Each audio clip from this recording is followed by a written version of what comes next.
Brasil ainda o paraíso do financismo. Por Paulo Clias ***. Manter austeridade fiscal e arroxo monetário em meio à desigualdade social é um péssimo cartão de visitas e compromete sua imagem de mudança.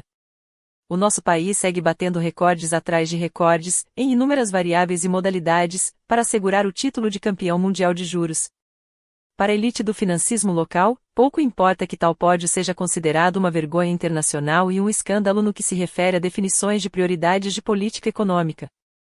Aliás, para um governo que se pretende reformador da ordem da profunda desigualdade que marca também a cena global, a insistência em continuar com esse misto de política fiscal da austeridade e política monetária do arroxo em suas próprias praias se apresenta como um péssimo cartão de visitas. Lula tem passado boa parte dos dias de seu terceiro mandato batendo fortemente na condução de Roberto Campos Neto à frente do Banco Central, BC. Trata-se de uma estratégia importante e correta, uma vez que o herdeiro bolsonarista no coração do órgão regulador e fiscalizador dos sistemas bancário e financeiro logo apresentou-se, desde o início, como um verdadeiro sabotador do novo governo, que havia derrotado o defensor da ditadura e da tortura nas urnas. Mas o fato é que os 4 membros da diretoria do BC indicados pelo atual chefe do Executivo, e, portanto, integrantes do Comitê de Política Monetária, Copom, têm acompanhado de forma sistemática as posições de Campos Neto no interior do órgão que estabelece o patamar da taxa oficial de juros. As dúvidas a respeito de Galípolo. O problema é que a indicação de Gabriel Galípolo para substituir o presidente bolsonarista a partir de janeiro de 2025 corre o risco de anaturalizar a política monetária vigente. Na tentativa de buscar um nome que fosse de agrado dos representantes do sistema financeiro, o presidente da República perde mais uma oportunidade de acertar a trilha da mudança, rumo a um projeto nacional de desenvolvimento econômico, social e ambiental. O nomeado ainda vai cumprir com o ritual da sabatina no Senado Federal para ter sua indicação confirmada. Mas já tem dado declarações públicas a favor da manutenção da taxa Selic nas alturas. Até mesmo Lula já começa a flexibilizar sua cruzada contra os juros elevados, dizendo que se Galípolo convencer a aumentar Selic, ele ficará de acordo. Em entrevista a uma emissora de rádio, ele se saiu com a seguinte declaração: "Se um dia Galípolo chegar para mim e disser que tem que aumentar a taxa de juros, ótimo, SIC. Assim tudo leva a crer que a substituição ficará com toda a cara de trocar 6 por meia dúzia, como diz a expressão popular." Lula sabe que não mais poderá criticar a nova alta da taxa, uma vez que teria indicado o presidente do BC e a maioria dos integrantes da diretoria do órgão e do Copom. Afinal, a partir do início do ano que vem, não haverá mais a desculpa da herança maldita. Como Galípolo contará com um mandato de 4 anos à frente do BC, resta saber como ele se comportará na função, preparando o terreno para seu promissor futuro profissional no interior do financismo ou mantendo uma coerência com o projeto desenvolvimentista para o qual Lula foi eleito em outubro de 2022. O BC publicou na semana passada sua mais recente nota sobre as estatísticas fiscais. A julgar pelas informações divulgadas, o desastre continua. O Brasil bateu novo pico nas despesas com juros da dívida pública. Em julho deste ano, o total repassado aos operadores do sistema financeiro atingiu o valor de 80 bilhões de reais. Trata-se de um montante superior em fantásticos 74% mais elevado aos 46 bilhões reais registrados no mesmo mês do ano passado. Uma loucura. Não existe uma única rubrica orçamentária que tenha sido aquinhoada com tamanho salto ao longo do período. Como se vê, a verdadeira gastança irresponsável dos recursos públicos, tão amplamente denunciada pelas elites endinheiradas e reverberada pelos grandes meios de comunicação, reside em um outro endereço. E segue a farra do financismo. Para lançar um olhar um pouco mais dilatado e não ficarmos restritos apenas a uma comparação envolvendo 30 dias do comportamento de tal variável, vale a pena lançar mão de uma consulta quanto à evolução verificada durante os primeiros 7 meses do ano. Neste caso, os dados apresentados pelo BC nos informam que o total de gastos com juros da dívida pública chegaram a 535 bilhões reais. Esse valor, superior a meio trilhão de reais, representa um crescimento de 40% em relação aos 383 bilhões reais dispendidos entre janeiro e julho de 2023. Ou seja, trata-se realmente de uma tendência de elevação em relação a períodos anteriores. E o pior é que, caso a trajetória da Selic não seja mudada, é bem capaz que o exercício de 2024 seja manchado pela tragédia de superação da marca de 1 trilhão de reais a esse título. Como o próprio Lula gostava de citar, nunca antes na história deste país. Caso os dados envolvam a avaliação do verificado ao longo dos últimos 12 meses, a tendência altista também é mantida. Entre agosto de 2023 e julho de 2024, por exemplo, o total das despesas com juros da dívida pública também atingiu outra marca recorde. Foi retirada do orçamento público uma quantia equivalente a R$ 870 bilhões para alimentar a voracidade do parasitismo rentista.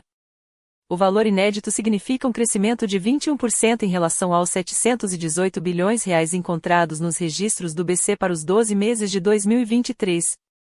Se considerarmos uma série histórica com esse valor dos últimos 12 meses para acompanharmos a evolução a cada mês, o resultado também é preocupante.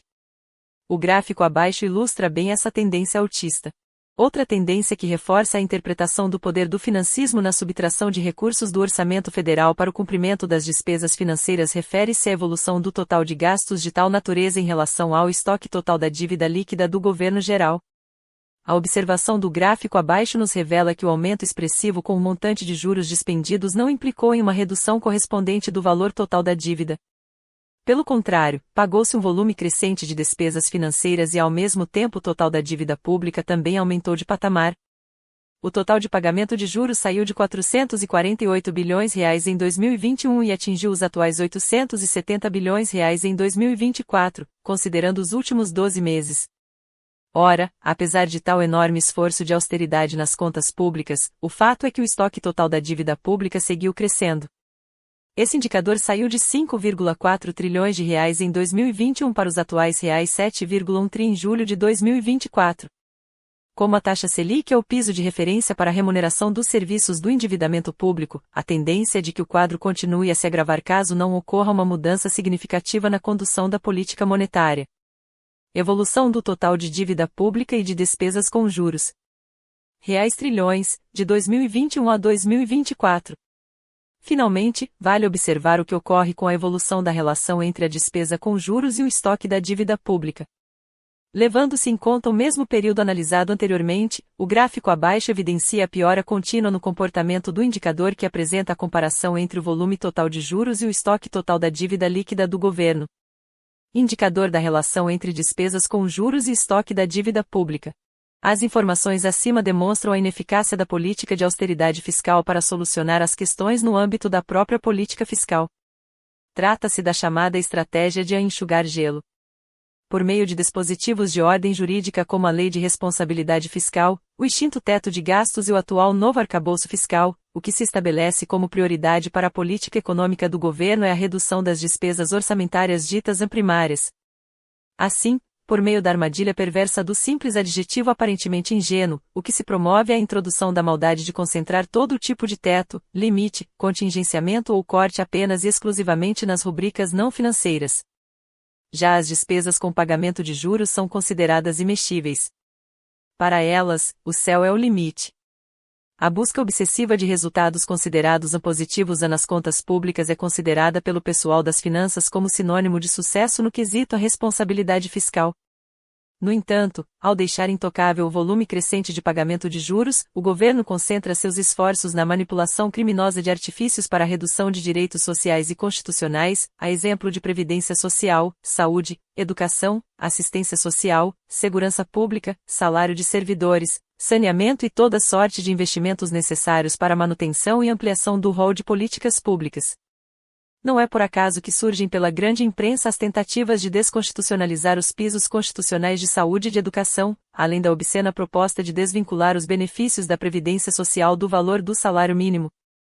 A moda do momento, assumida pelos próprios responsáveis pela área econômica, é responsabilizar as fraudes em políticas públicas essenciais para minorar os efeitos da profunda desigualdade que nos caracteriza como nação, a exemplo do benefício de prestação continuada, BPC, ou o próprio Bolsa Família.